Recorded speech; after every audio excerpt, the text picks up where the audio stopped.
जय श्री कृष्णा। आदर्श शिक्षण संस्थान के YouTube चैनल पर आप सभी भैया बहनों का हार्दिक स्वागत है एवं अभिनंदन। हम पढ़ रहे हैं विज्ञान विषय कक्षा 10 का पहला अध्याय रासायनिक अभिक्रिया एवं समीकरण। हमने अपने पूर्व की वीडियो में पढ़ा था रेडॉक्स अभिक्रियाएं, अपचयन उपचयन अभिक्रियाएं आदि। रेडॉक्स अभिक्रियाएं क्या होती हैं? वे अभिक्रियाएं जिसमें अपचयन और उपचयन दोनों होता है वे रेडॉक्स अभिक्रियाएं कहलाती हैं। अर्थात इसमें ऑक्सीकरण अभिक्रिया और अपचयन अभिक्रिया दोनों साथ साथ संपन्न होती हैं। आज जो हम पढ़ेंगे वो है उपचयन अभिक्रिया के आधार पर हमारे दैनिक जीवन पर जो प्रभाव पड़ते हैं विभिन्न प्रकार की वस्तुओं पर, उनके कुछ उदाहरण और उनके एग्जाम्पल। ठीक है, तो आज का हमारा जो टॉपिक है वो है उपचयन अभिक्रियाओं के कारण पड़ने वाले दैनिक जीवन पर प्रभाव। ठीक है, तो दैनिक जीवन पर जो प्रभाव पड़ता है पहला है वो है हमारे पास संसारण।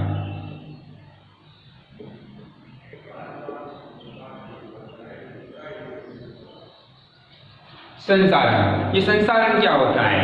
संसारण से मतलब क्या है, क्या इसकी परिभाषा है, क्या इसका अर्थ है? तो संसारण क्या होती है? धातुओं की जो वस्तुएं होती हैं, अम्ल, आर्द्रता, वायु, नमी या जल, इन सबसे अभिक्रिया करके वे संसारित हो जाती हैं और उनकी जो मेन चमकीली परत होती है वो क्या हो जाती है? गायब हो जाती है।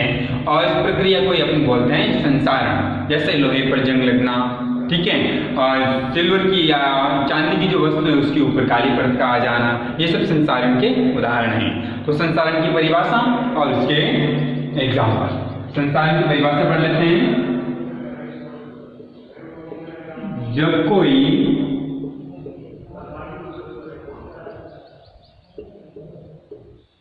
धातु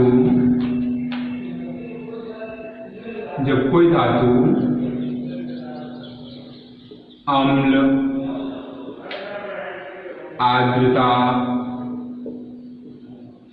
आदि के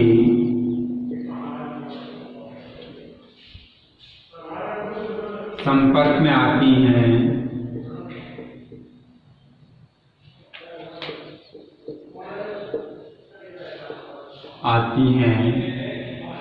तो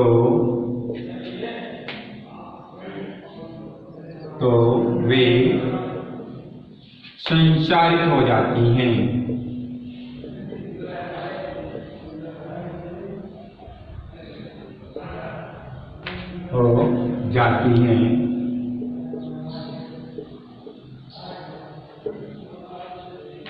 यह प्रक्रिया संसारण कहलाती है।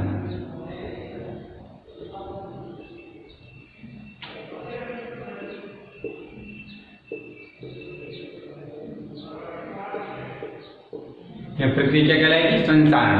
इसमें क्या होता है कि जो धातु की जो मूल परत होती हैं वो क्या हो जाती है? चली जाती है, हट जाती है और उसके ऊपर ऑक्सीकरण की वजह से या ऑक्सीजन अभिक्रिया की वजह से वहाँ पे क्या आती है? उसकी परत चढ़ जाती है, जिसकी वजह से उसकी मूल चमक और वो गायब हो जाती है। और कभी कभी इतना होता है कि लोहे की जो वस्तुएं होती हैं या अन्य धातु की जो वस्तुएं होती है वो पूरी खराब तक हो जाती हैं। इसी प्रक्रिया को अपन बोलते हैं संसारण, या हम अपनी भाषा में बोलते हैं जंग लगना। तो जब कोई धातु अम्ल, आर्द्रता अर्थात नमी आदि के संपर्क में आती है तो वे संसारित हो जाती है। यह प्रक्रिया संसारण कहलाती है। उन पर यह लाली मायुक्त परत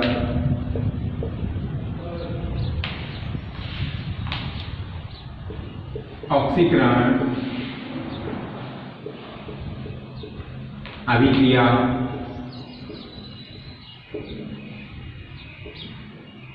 या हम कह सकते हैं उपचयन अभिक्रिया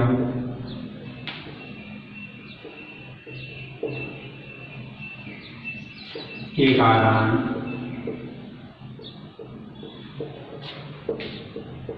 होता है। तो उपचयन अभिक्रिया यहाँ पे संपन्न हो जाती है, अर्थात ऑक्सीकरण अभिक्रिया, जिससे वो क्या होते हैं? धातु ऑक्सीजन के संपर्क में आकर अपनी परत बना लेते हैं। लाली मायुक्त लाल कलर की या चांदी है तो उस पर काले कलर की परत आ जाएगी। उदाहरण क्या हो गए? उदाहरण दें तो लोहे पर जंग लगना, पर जंग लगना।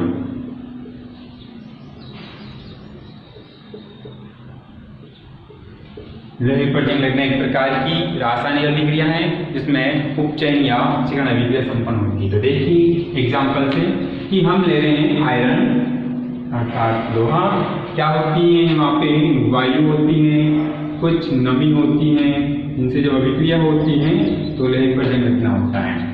Fe2O3.H2O ये लोहे पर जंग का सूत्र है। ये जंग क्या है? जंग। अब अभिक्रिया को आपको संतुलित करना होता है। यहाँ पे जो जंग के सूत्र में होता है, यहाँ पे 3 जल के अणु गुणक के रूप में होते हैं। यहाँ पे एक हाइड्रोजन है, इधर 3 है, तो इसको भी अपन 3 करेंगे तो यहाँ पे हाइड्रोजन तो जाएंगे 6, इधर हमारे पास हाइड्रोजन 6 हैं। अब देखिए उधर ऑक्सीजन कितने हैं? 3 2 5, ठीक है। तो देखिए 3 और 2 सॉरी यहाँ 3 हो रहे हैं, 6 हैं। तो यहाँ देखो 3 और 2 5 हो रहे हैं। इस अभिक्रिया को फिर अपने को संतुलित करना पड़ेगा। 3 से होगी नहीं, फिर पहले की इधर कितने हमारे आयरन 2 हैं, आयरन के 2 हैं, आयरन को संतुलित कर देते हैं। तो और ऑक्सीजन अब हमारे पास 2 और 1 3 है, ऑक्सीजन 3 और 1 इधर 4 है, ठीक है। जल के अणु इसमें 3 ही होते हैं, फिक्स रहते हैं। तो 3 और 3 6 हैं। यहाँ पे हमारे पास इनको करना पड़ेगा 3, तो कितने हो जाएंगे? 3 2 5 हो जाएंगे, है ना। तो ये अभिक्रिया बैलेंस नहीं हो रही, इसका मतलब जंग का जो सूत्र होता है उस पर फिक्स जल के अणु नहीं होते हैं। तो जंग के अणु यहाँ पे वास्तव में तो होते कितने हैं? XH2O। कितने होते हैं? XH2O। X का मतलब होता है गिन नहीं सकते, यहाँ पे जल के अणु कितने होते हैं? X है, ठीक है। तो ये जंग का प्रॉब्लम हमारे पास ये होगा। नेक्स्ट जो है दूसरा उदाहरण है हमारे पास चांदी पर काली परत। चांदी पर काली परत। चांदी जो धातु होती है उस पर भी क्या काली परत आ जाती है जंग के रूप में, ठीक है। इसकी मूल चमक चली जाती है। चांदी क्या होता है? Ag ऑक्सीजन के साथ अभिक्रिया हो सकती है, ये सल्फर के साथ भी अभिक्रिया करके काली परत बना लेता है। तो सल्फर क्या होता है? तो क्या बनेगा? Ag2S। ये चांदी पर काले रंग की परत है, काली परत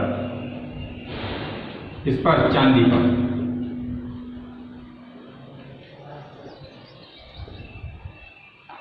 ये हमारा सिल्वर और ये सल्फर। तो ये संसारण के कुछ उदाहरण हैं, ठीक है। ऐसे तांबे पर भी काले रंग की एक परत आ जाती है, और गहरी होती है इसलिए अपने काले दिखते हैं, वास्तव में उस पर कैसे होती है? हरी परत होती है।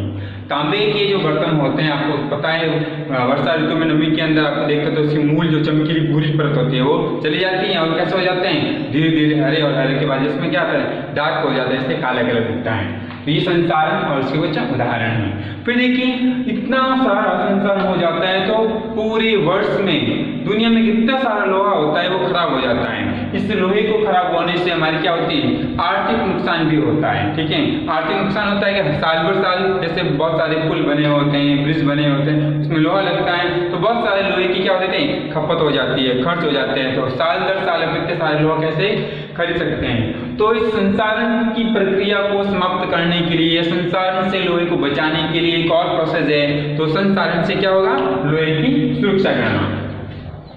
तो इतना सारा जो लोहा है वो खराब हो जाएगा और अपने को कुछ आर्थिक नुकसान भी होगा। तो उस लोहे को संसारण से बचाने के लिए अपन क्या करेंगे? लोहे को संसारण से बचाने के कुछ उपाय बता रहे हैं। तो अभी हमारे लोहे को संसारण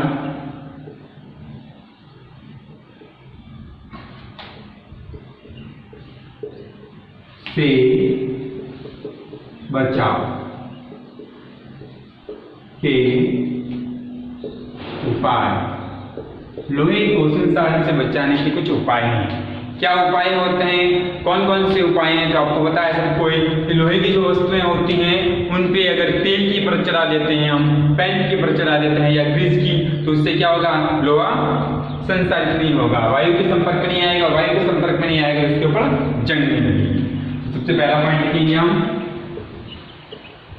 लोहे की वस्तुओं पर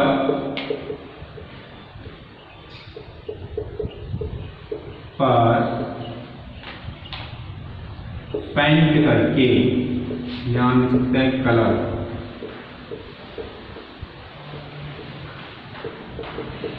लोहे की वस्तुओं पर पेंट कलर करके हम इसको क्या क्या संचालन होने से बचा सकते हैं, जिससे काफी लोहा क्या होगा, संचालित होने से बच जाएगा। दूसरा, लोहे की वस्तुओं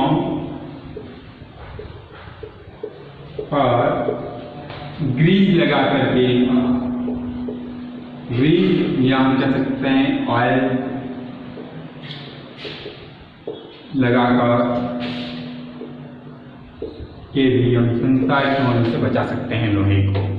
और क्या तरीके हो सकते हैं आपको पता है, तो जैसे हम लोहे की कोई वस्तु या दरवाजे लगाते हैं उसके ऊपर रेड ऑक्साइड का परत चढ़ाई जाती है, रेड ऑक्साइड, ठीक है, तो उससे रेड ऑक्साइड लगा करके भी क्या किया जा सकता है, लोहे को संचालित होने से बचाया जा सकता है। तो ये है लोहे को संचालन से बचाने के कुछ उपाय। अभी जो दूसरा उदाहरण है हमारा संचालन के बाद उपचयन का दैनिक जीवन में पड़ने वाला प्रभाव, वो है विकृत गंधिता। विकृत गंधिता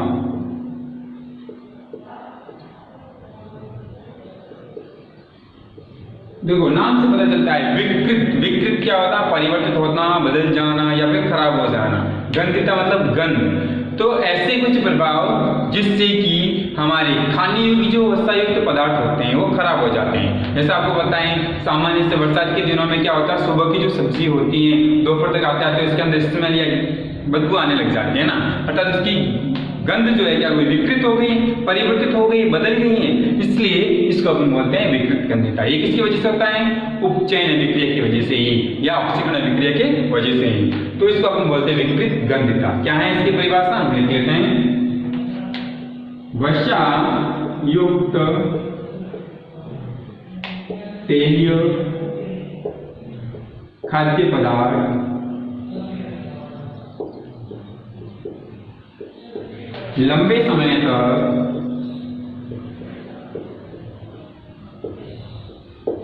तक पड़े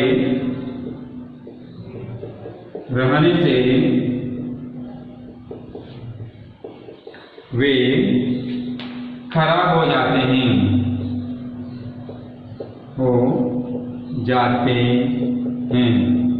जिससे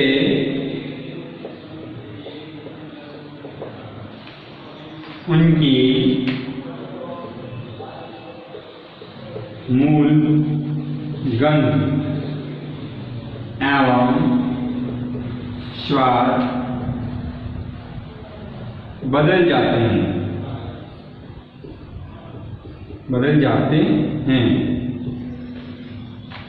यह विकृत गंधिता कहलाती है। विकृत गंधिता कहलाती हैं। यह भी ऑक्सीकरण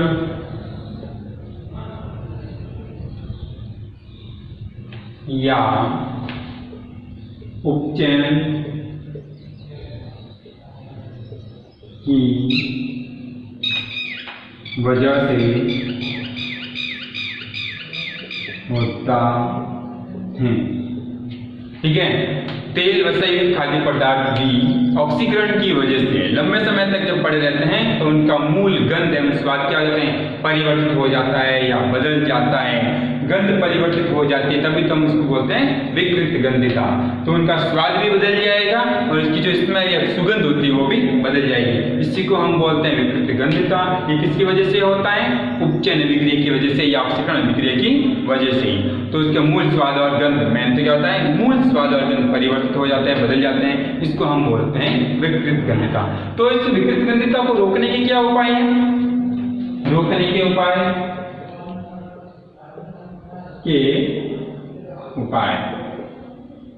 विकृत गंधिता से रोकने के उपाय, मतलब ऑक्सीकरण हो जाता है खाद्य पदार्थ, तेल व्यवसायिक खाद्य पदार्थ का, तो उसको रोकने के क्या उपाय है? एक तो इनको वायुरोधी बर्तनों में रखना चाहिए। कैसे? वायुरोधी बर्तनों में। पहला उपाय है वायुरोधी बर्तनों में रखना इनको।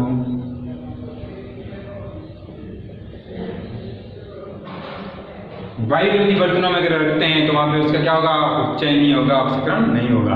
एक और एग्जांपल आपको बताएं, कुरकुरे चिप्स वगैरह होती है ना, उनकी थैली में आप देखते हो बहुत सारी गैस भरी होती है। जैसे आप इसको खोलते हो तो गैस बाहर निकलती है, उसके अंदर से कम मात्रा में चिप्स और कुरकुरे निकलते हैं। तो ये चिप्स और कुरकुरे जो होते हैं, इनकी कुरकुरे बने रहने का प्रमुख कारण ये है कि इनमें ऑक्सीजन गैस को हटा करके इसमें कौन सी अक्रिय या निम्न क्रियाशील गैस नाइट्रोजन गैस भर देते हैं, जिससे कि वही कुरकुरे बने रहते हैं और वो उनका ऑक्सीकरण या उपचय नहीं होगा। तो दूसरा कारण क्या हो जाएगा? आलू चिप्स की थैली में ऑक्सीजन को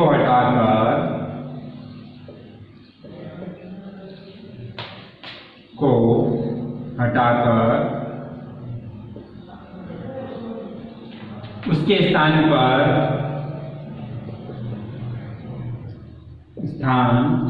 पर कम सक्रिय या कम क्रियाशील नाइट्रोजन गैस भर दी जाती है।